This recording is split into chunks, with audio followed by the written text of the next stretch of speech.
Hi, I'm Mrs. Harton, and I'm here to do virtual library specials with you today.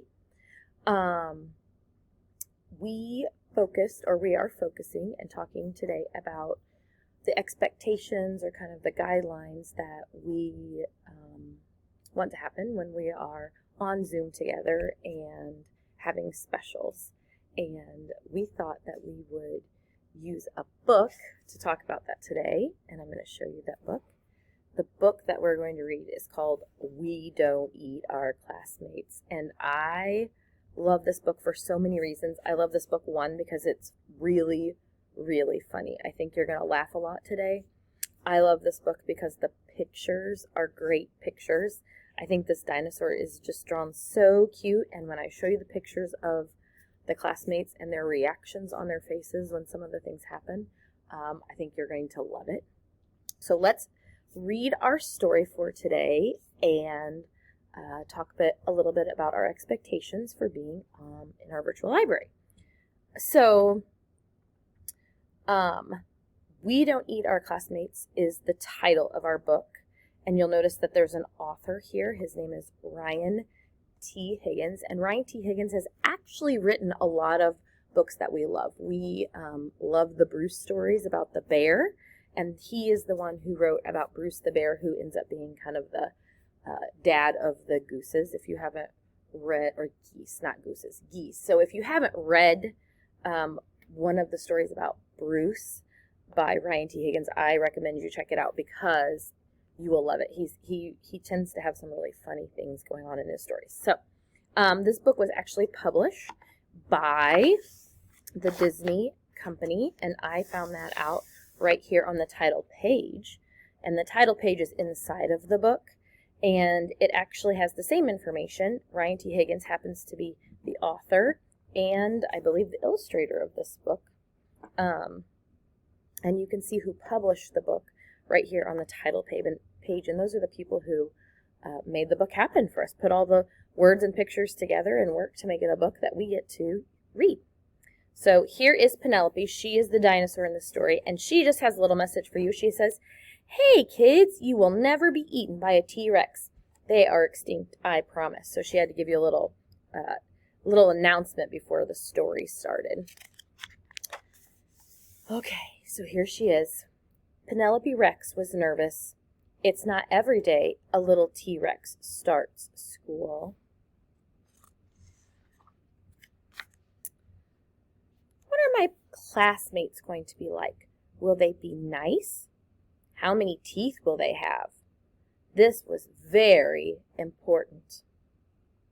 I'm kind of wondering, what do you think she's nervous about? Do you feel nervous when you think about going back to school or starting school? What do you think she's nervous about in this story?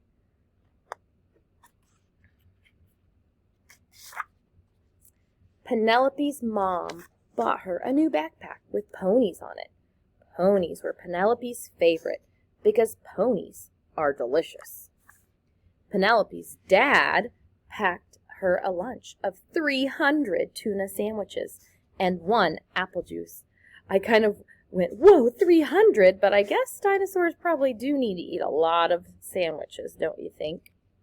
I kind of also am wondering, or I can really kind of connect with Penelope here, because don't you sometimes get new things at the beginning of the school year? Maybe you might get a new lunchbox or a new backpack, or you have to buy your school supplies for school. So that makes me think about how we might be a little bit the same, like she had an experience that she had. Finally, the big day came, and Penelope was very surprised to find out that all of her classmates were children. Oh my goodness. Look at Penelope in that picture. What would you guess she's feeling from looking at her in that picture? I kind of can notice that she's kind of jumping up and her arms are going up and her face has a weird face, and maybe she's a little bit surprised is what word comes to me. I'm thinking she's a little bit surprised that all of her classmates are children.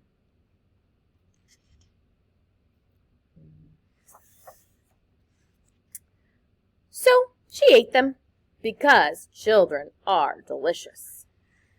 Penelope Rex, said Mrs. Noodleman, we don't eat our classmates.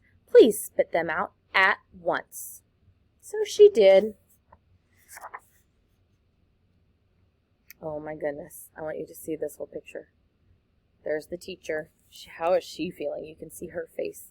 She's not very happy, is she? And oh my goodness, look at all of those classmates in Penelope's class. Ooh, can you think of some words to describe how they look like they're feeling about being eaten? Oh my goodness, look at all their faces. This is one of my favorite pictures because they all look so funny, and they're covered in, what do you think that they're covered in? What is that? I'm guessing they're covered in dinosaur slobber. Gross. It was not the best way to start school. Still, Penelope was determined to have a good first day. She tried hard to make friends at recess. Oh my goodness. She finger painted some of her best work. She even saved Griffin Emery a seat at lunch. You can sit here, she says.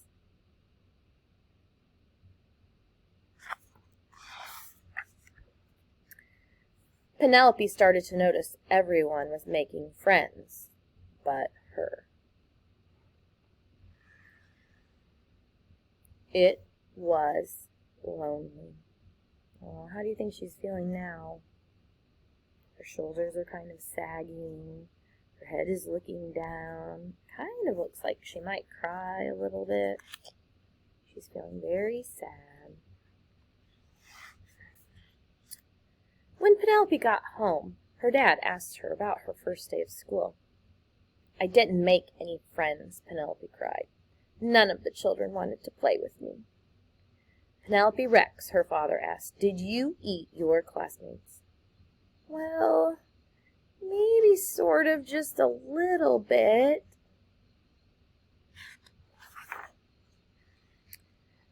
Sometimes it's hard to make friends, said her dad, especially if you eat them. You see, Penelope, children are the same as us on the inside, just tastier.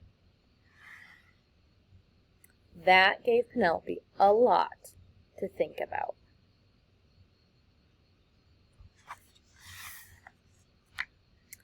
The next day, Penelope tried really hard. But poor Penelope, she could not stop herself from eating her classmates. Mrs. Noodleman, Penelope ate William Amato again. And they were all afraid of her. That's a tough situation. Except Walter. Walter was a goldfish.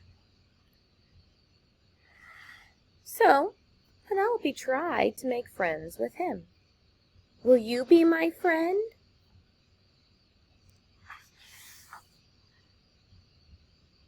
Jump! Oh my goodness. Did you expect that to happen?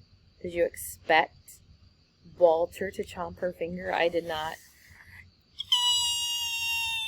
Cried Penelope. He's eating my finger! What?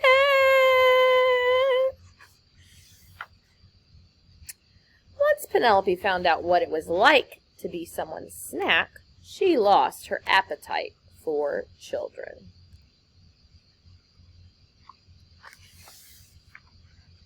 She stopped eating her classmates, even when Cece Woodman spilled barbecue sauce all over herself. And soon Penelope made friends. Found you. Want a brownie? I helped make them. Now, even when children look especially delicious, she peeks at Walter and remembers what it's like when someone tries to eat you. And Walter, the goldfish, stares right back at her and licks his lips. because dinosaurs are delicious. What'd you think? Did you like that story? I love that story. So, we read this story because there are some rules or some expectations that Penelope had to learn at school. What did she have to learn? She had to learn that she couldn't eat her classmates, right? And what happened when she ate her classmates? How did that make them feel? I noticed that maybe they felt upset, they didn't like her, they were afraid of her. And so when she followed the expectations, when she did what she was supposed to at school, then she made friends and got along with people, didn't she? So we wanted to use this book kind of to talk about what we need to do in our Zoom calls so that we can be respectful and we can hear everybody's ideas and we can share time together well. So some of those things that we talked about were finding a good comfy spot to sit in and be ready to listen, and taking turns talking. If you want to talk, we will use the thumbs up button on our Zoom call, and we'll take turns and we'll hear as many ideas as we can. So we thought that Penelope was a great way to talk about those expectations, and we will see you next time.